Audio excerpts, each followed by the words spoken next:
युवा पीढ़ी से कि वो जो भी हो तो हम शांति से जा रहे हैं, लेकिन उसके बाद हम आपकी भी नहीं सुनेंगे अगर रास्ते खाली नहीं हुए तो। मेरे जेल में होना देश को ज्यादा जगाएगा मेरे बाहर होने से, क्योंकि याद करो भाजपाइयों होश में आओ। अगर हमारे देश में युवाओं को लगे कि ये सत्ता उसको वो हक अधिकार नहीं दे सकती। धर्म हमारे वहाँ एक धर्म है, मानवता का धर्म, सर्वश्रेष्ठ धर्म उसी को मानता है। नमस्कार, आदाब दोस्तों, हमारा नाम है आजाद और आप देख रहे हैं आजाद बोल। पूरे देश में हो रहे हैं विरोध प्रदर्शन, जिनको कहा जा रहा है जेनजी यानी युवा पीढ़ी 14 से 25 वर्ष वाली। वो उतर चुकी है सड़कों पर और अपने हकों की मांग कर रही है। वो सही तरीके से शिक्षा हो, सही तरीके से पेपर हो और उनको रोजगार मिले, नौकरियां मिले, इन मुद्दों को लेकर के सड़क पर उतर रही है अलग अलग राज्यों में। और जो लोग भी उनका समर्थन कर रहे हैं उन लोगों के ऊपर किस तरीके के चार्ज लगाए जा रहे हैं, किसी को पकड़ के जेल में डाल दिया जा रहा है।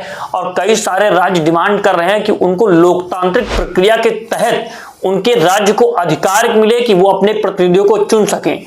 इन सारे मुद्दों को आप देखेंगे तो सारे मुद्दे एक दूसरे से जुड़े हुए हैं, क्योंकि देश के विपक्ष के नेता भी ये गुहार लगा रहे हैं पूरे देश से कि देश में जो चुनाव होता है, वोट का अधिकार होता है, उसको सही तरीके से लागू किया जाए और जो वोट चोरी हो रही है, वोट चोरी को भी रोका जाए। इन सभी चीजों को जब आप एक साथ देखेंगे तो आप देखेंगे कि देश की जनता जब मुद्दों को समझ रही है, सही मुद्दों पर आने की कोशिश कर रही है, तो सड़कों पर उतर रही है। उसको रोकने के लिए सरकार कई तरह के प्रयास करती है। कभी लद्दाख में बैठे, लेह में बैठे सोनम वांगचुक को गिरफ्तार कर लिया जाता है ये कहकर कि वो अलग तरीके से पैसा इकट्ठा कर रहे हैं, हमारे देश को अनियमित करने की कोशिश कर रहे हैं। लेकिन आपने देखा पिछले कई सालों में उनको कितने बड़े बड़े अवार्ड दिए गए। उन्होंने सेना के लिए जो काम किया, अपने शिक्षकों के लिए काम किया, अपने देश के युवाओं के लिए जो काम किया, उनको कई सारे पुरस्कार मिले। दूसरी तरफ वो जेनजी जो कहते थे प्रधानमंत्री नरेंद्र मोदी कि वो उन्हीं के साथ खड़ा हुआ, उन्हीं को वोट देगा, उन्हीं के साथ कदमताल करते हुए चलेगा, अब वो अगर विरोध कर रहा है तो उसके ऊपर कहा जा रहा है कि लाठियां बरसाइए। आप अलग अलग राज्यों में देख रहे हैं लाठियां बरसाई जा रही हैं, क्योंकि वो अपने हक की बात कर रहे हैं, अपने मुद्दों की बात कर रहे हैं। और वोट चोरी की जब आप बात करेंगे, जब सत्ता के सिंहासन को खाली करने की बात कही जा रही कि आप चोरी करके बैठे हुए हैं, तो उन आंदोलनों को, उस आवाज को भी दबाने की कोशिश की जा रही है, प्रशासन के जरिए भी और अलग अलग संगठन के जरिए भी, और पूरी तरीके से सरकार उसके विरोध में खड़ी हो चुकी है। इन सारे मुद्दों को आप लेकर के आएंगे तो आएगा वो लोकतंत्र पे, क्योंकि लोकतंत्र में संविधान चुना गया, संविधान के आधार पर लोकतांत्रिक व्यवस्थाएं लागू की गई।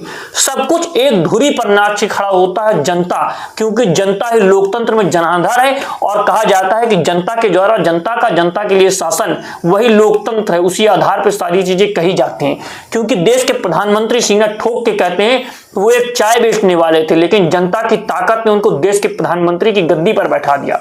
तो आइए इन सारे मुद्दों की हम चर्चा करेंगे और समझने की कोशिश करेंगे कहां पर क्या घटित हो रहा है और किसको कहां रोकने का प्रयास किया जा रहा है। सबसे पहले आप सोनम वांगचुक का वीडियो देखिए और वो वीडियो भी देखिए कि किस आधार पे उनको इस तरह की बात करने पर गिरफ्तार कर लिया गया, लेकिन दूसरी तरफ जो सरकार के समर्थन में कितनी गालीबाजियां करते हैं, किस तरह से पुलिस को धमकाते हैं और दंगों का आह्वान करते हैं पुलिस के सामने, उनको गिरफ्तार नहीं किया जाता है।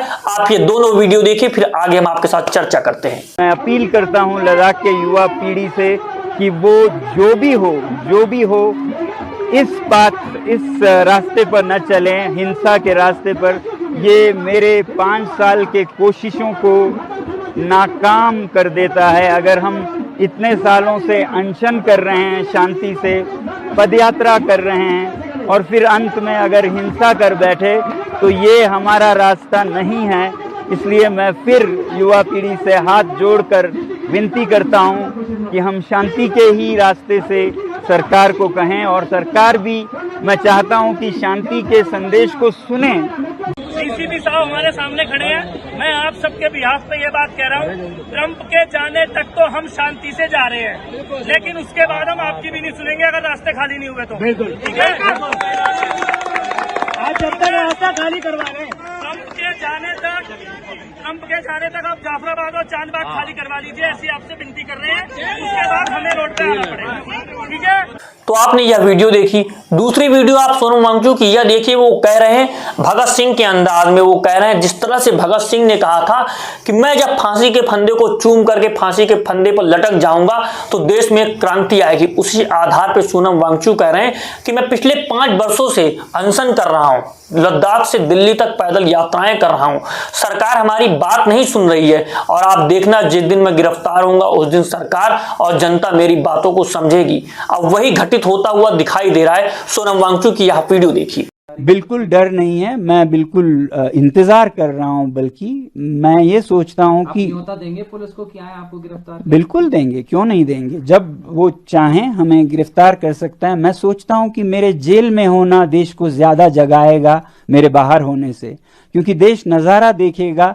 जो आदमी देश विदेश से भारत के लिए मैग्सेसे से लेके रोलेक्स अवार्ड से लेके 30 पुरस्कार लाता है, 8 तो यूनिवर्सिटीज के ऑनररी डॉक्टरेट्स लाता है, देश का नाम ऊंचा करता है, यहाँ के ज्ञान को निर्यात करता है, और चीन जैसे देशों के खिलाफ बायकॉट चाइनीज प्रोडक्ट्स का मुहिम चलाता है, जो आगे ले जाके सरकार भी उसे आगे बढ़ाती है। उसी आदमी को हम आज ऐसे दोषों में जेल डाल रहे हैं। ये नज़ारा जब वो देखेंगे तब वो समझेंगे कि आज देश कैसे चल रहा है।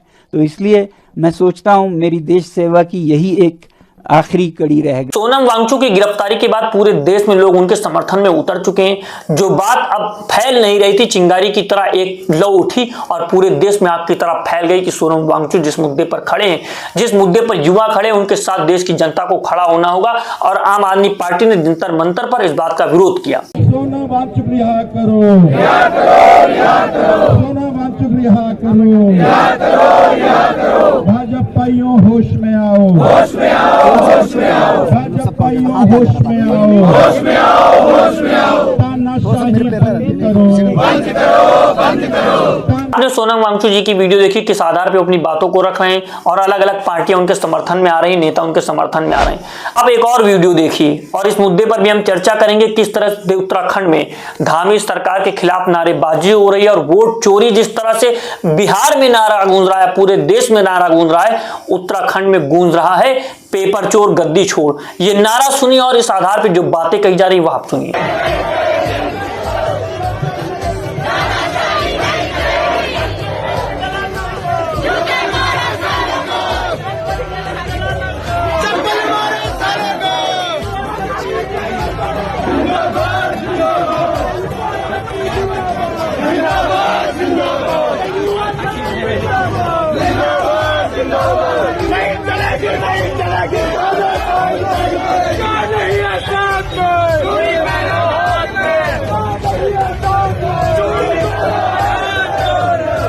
पेपर लीक को लेकर के जिस तरह युवा अग्रेसिव और कह रहे हैं कि पेपर लीक अब बर्दाश्त नहीं किया जाएगा, क्योंकि हमारे घर वालों के पास उतना पैसा नहीं कि पेपर का पैसा दे सके और पेपर आउट करा सकें। जो बड़े बड़े लोग हैं उन्हीं के लोगों को आगे बढ़ाने की कोशिश की जा रही है। इन्हीं सबके बीच जब एक पत्रकार पूछते हैं कि आप बताइए कि जेनजी की जो बात की जा रही है वो अगर सब कुछ समझ गया तो क्या होगा, आप यह वीडियो भी देख लीजिए। भारत देश के जेनजी जाग गए और वो सड़कों पर आ गए, तो फिर भारत की जो सरकार है मौजूदा, उसके हालात आप क्या देखते हैं? जो अंग्रेजों का हालात इस देश में हुआ था उसको उखाड़ के फेंक दिया जाएगा। सत्ता परिवर्तन जरूर, अगर हमारे देश में युवाओं को लगे कि ये सत्ता उसको वो हक अधिकार नहीं दे सकती है जिसकी उसकी एस्पिरेशन है, तो वो परिवर्तन तो करना चाहेगा ही। आप और हम जो इस देश का भविष्य है, और हमसे भी जो आज स्कूल में है, अगर उसको समझ में आएगा कि कॉलेज में मेरी पढ़ाई नहीं होगी तो वो चुप तो नहीं बैठने वाला है, तो वो तो परिवर्तन चाहेगा। एक आखिरी छोटा सा सवाल, वोट चोरी का। इस वीडियो के साथ एक वीडियो युवक का और देखिए जिससे बात की जाती है धर्म की, तो और साफ तौर से कह देता है कि हम पंथ निरपेक्ष यानी धर्मनिरपेक्ष राष्ट्र हैं। हमारे यहाँ संविधान लागू हुआ और कहा गया कि हम पंथ निरपेक्ष होंगे। हमारा सबसे बड़ा धर्म है मानवता का, और ये बात सरकार उनसे करे जो अनपढ़ लोग हैं, जो उनकी बातों को नहीं समझते हैं, जो अंधभक्त हैं। हम पढ़े लिखे युवा, हमें रोजगार चाहिए, हम धर्म के नाम पर नहीं भटकेंगे। आप यह वीडियो देखिए। हमारे धर्म निरपेक्ष है, हम धर्म की महानता अलग मानते हैं। धर्म हमारे वहाँ एक धर्म है, मानवता का धर्म, सर्वश्रेष्ठ धर्म उसी को मानते हैं।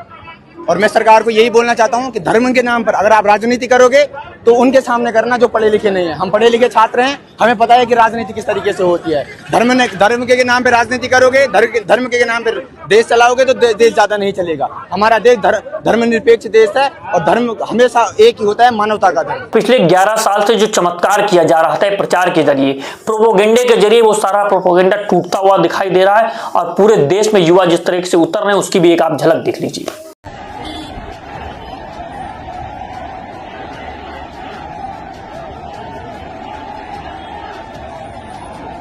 तो दोस्तों आपने देश भर की वीडियो देखी, उत्तर से लेकर दक्षिण तक सब जहां पर प्रदर्शन हो रहा है जेनजीज का, नए युवाओं का, वो अपने अधिकारों की मांग कर रहे हैं।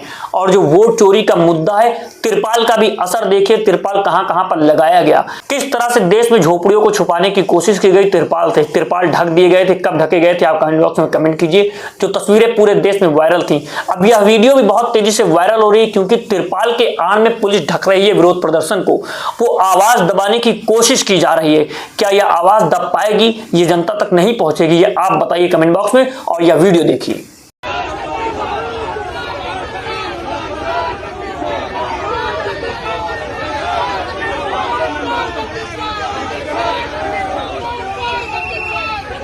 दोस्तों आपने देश की अलग अलग जगहों से वो वीडियोस देखी, किस तरह से सोनम वांगचुक जी को गिरफ्तार किया गया। वो किस तरह से चाहते थे कि उनको गिरफ्तार किया जाए, अगर सरकार करना ही चाहती है तो कर ले। बच्चों के मुद्दों पर जो लाठियां चल रही हैं, बच्चे जो सवाल कर रहे हैं अपने भविष्य को लेकर के, उन पर आपका क्या सोचना है। और जिस तरह से देश में वोट चोरी का मुद्दा इतना व्यापक हो चुका है, देश के कोने कोने में पहुंच सका है, इस मुद्दे के बारे में आप क्या सोचते हैं। और जो राहुल गांधी ने हाइड्रोजन बम की बात की, जब वो आएगा तो उसके बाद क्या उनकी परिस्थितियां खड़ी होंगी और किस आधार पर सरकार अपनी सरकार को बचाएगी और किस आधार पर जनता को जवाब देगी। क्योंकि सरकार को जवाब तो देना होगा, क्योंकि वो जनता के द्वारा चुनी गई है, लोकतांत्रिक प्रक्रिया के द्वारा चुनी गई है और जनता के प्रति सरकार होती है जवाबदेह। जब देश के प्रधानमंत्री लोकसभा के भीतर खड़े होते हैं तो वो सीना ठोक के कहते हैं एक अकेला सब पे भारी, तो अब उस एक अकेले व्यक्ति को जवाब भी तो देना होगा देश की जनता को, जिस जनता ने उस एक अकेले को इतनी ताकत दी है। तो दोस्तों इन सारी वीडियोस के बारे में आप क्या सोचते हैं और इस मुद्दे के बारे में क्या सोचते हैं।